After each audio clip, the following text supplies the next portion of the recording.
If you're the person everyone relies on at work, but your career is not moving the way you expected, this episode is going to hit. Because doing great work is not the same as being seen as a leader.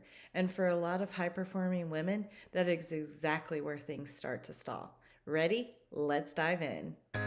Welcome to Career Growth for Working Women. If you're ambitious, capable, and quietly carrying more than your role reflects, you're in the right place.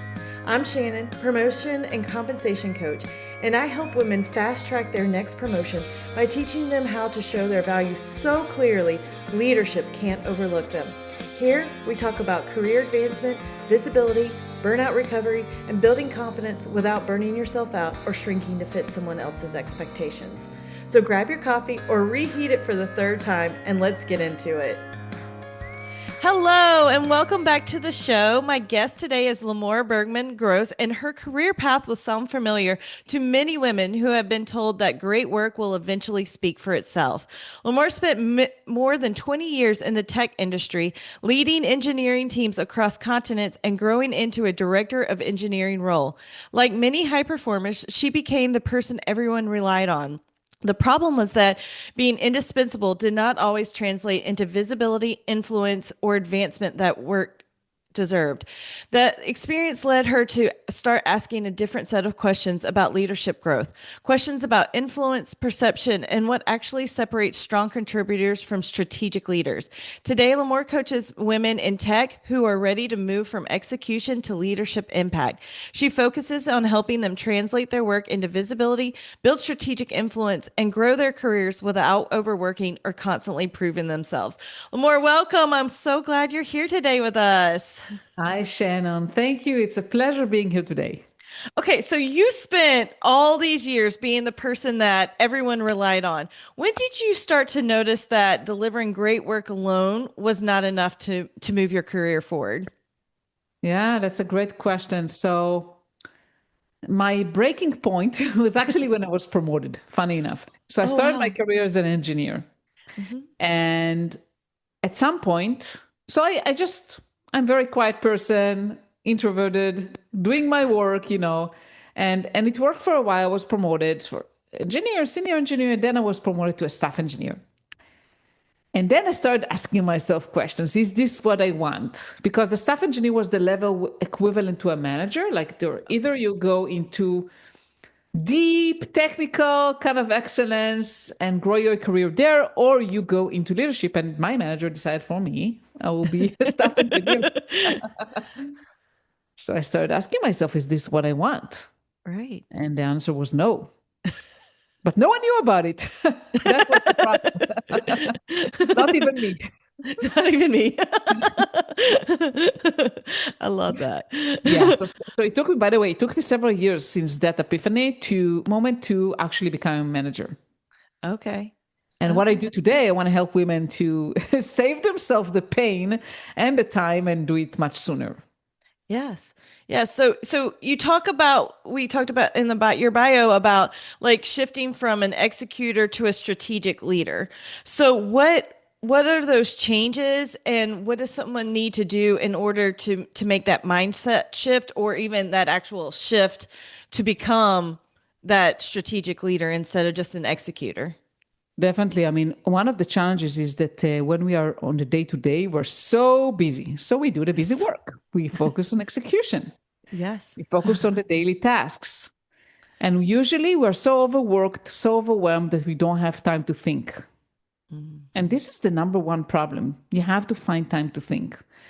And the only way to do it is to take less on yourself and start delegating. Oh, yeah. And Yes. as women, we tend to take too much on ourselves, right? Yes, we do. Yeah. We do. We think we're super women and that we can do it all, right? And and so I love that delegating it all. That is true. We need to learn to delegate more as Yeah, we women. need to learn to delegate, take less on ourselves, and spend more time into thinking, Hmm. thinking Yeah. about problems that need to be solved and longer term directions.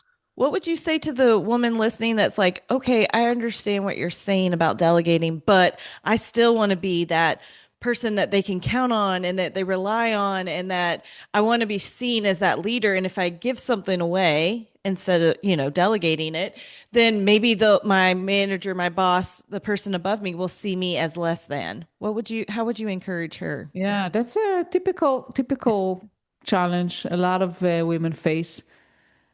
Think about it that way. I'll say to that woman, like, no one can solve all problems and be the point of contact for everything.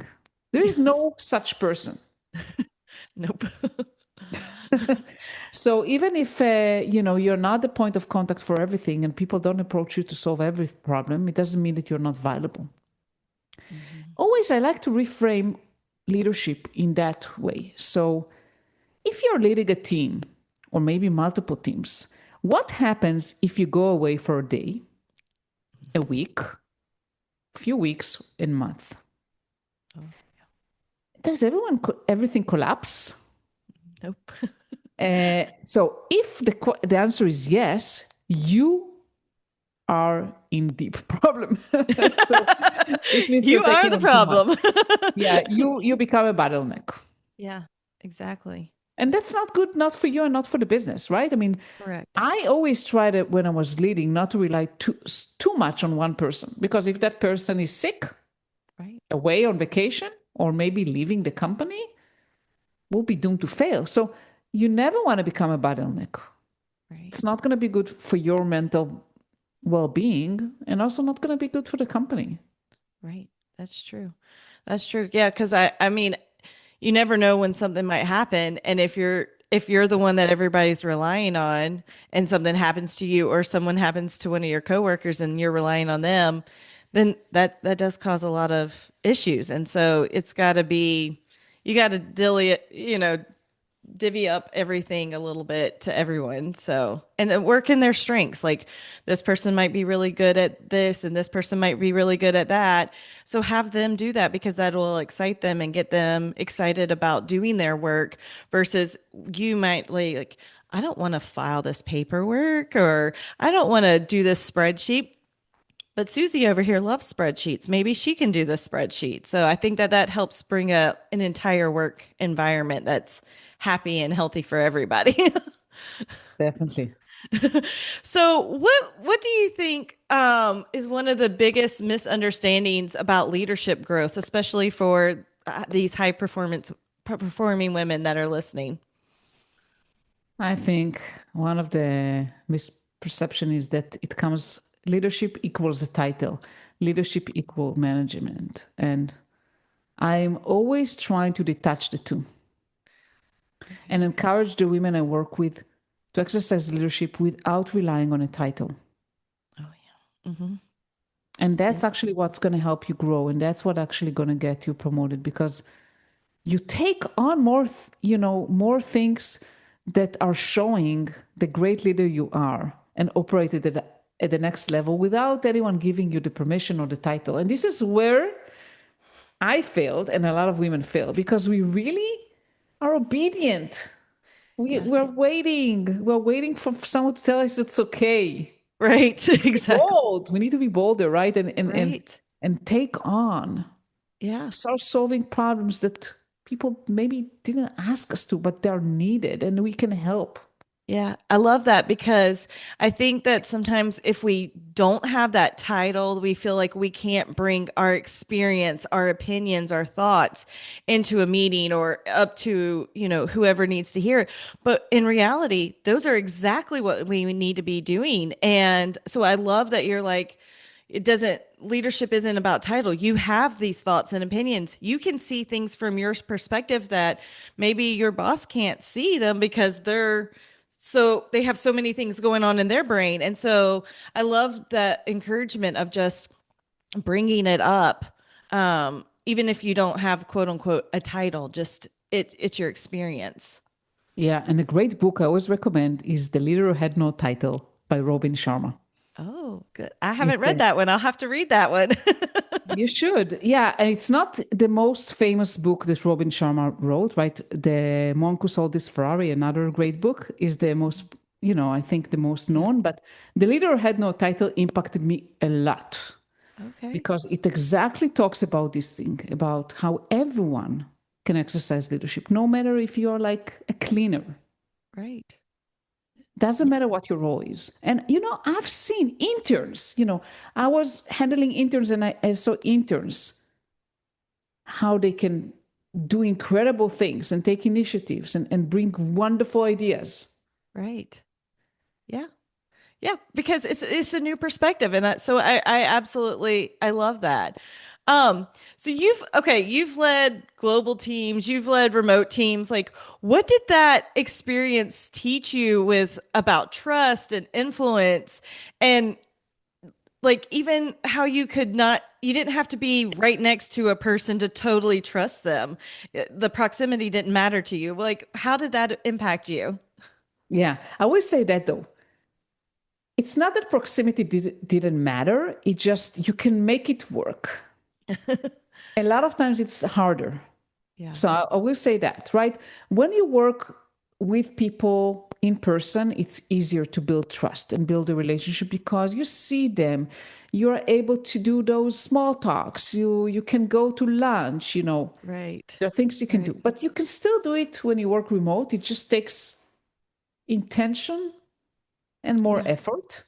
Right. And I would say one of the things you have to think about is always think about the other person, what they care about, what's their communication style, how to talk to them, how not to talk to them, right? I mean, and it Right. takes time a lot of times to learn, Yes.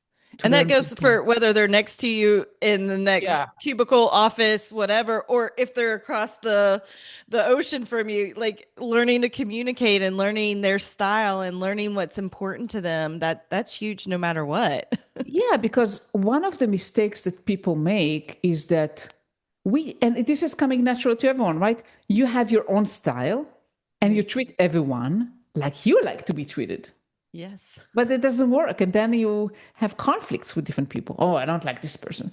And the reason you don't get along with them is because you're different. Right.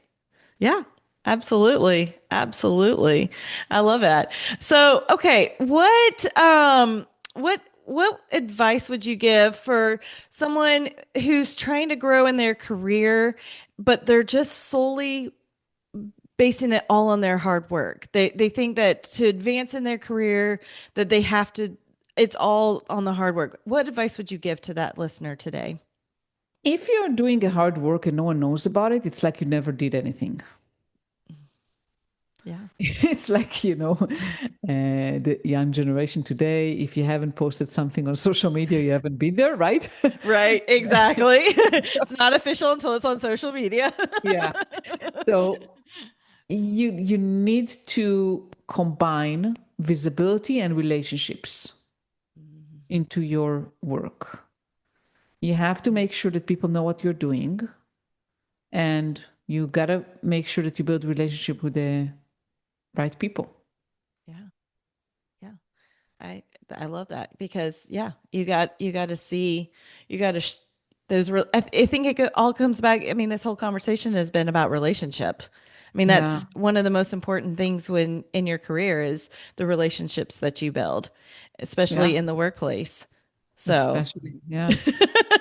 yes, yes.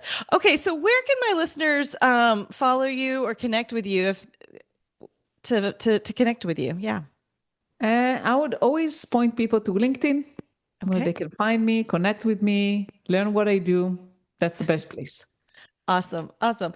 Okay. And I'll have a link to that in the notes. So as we wrap up today, I love to leave my listeners with just an action item or a mindset shift that they can make today or this week. So what would you suggest for them? Yeah, think about something that you want to do, but you're not doing because you're afraid. You're afraid because it's not your role, it's not your responsibility, no one gave you permission. One thing that is you want to do it and it's going to create a positive impact. I And do like it. that. And do it. And do it. That's the thing. Don't just think about it. Do it. Do Yeah. that one thing. That is awesome. Thank you so much for being with us today, Limor. I really appreciate it. Thank you, Shannon. It's been a pleasure. If today's episode sparked something for you, a question, an idea, or a realization, don't ignore it.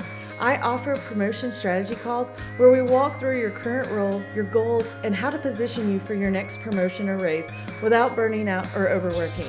You can book that call using the link in the description. And if this episode helped you, sharing it or leaving a quick review makes a bigger difference than you know. Until next time, keep showing your value clearly. You've earned it.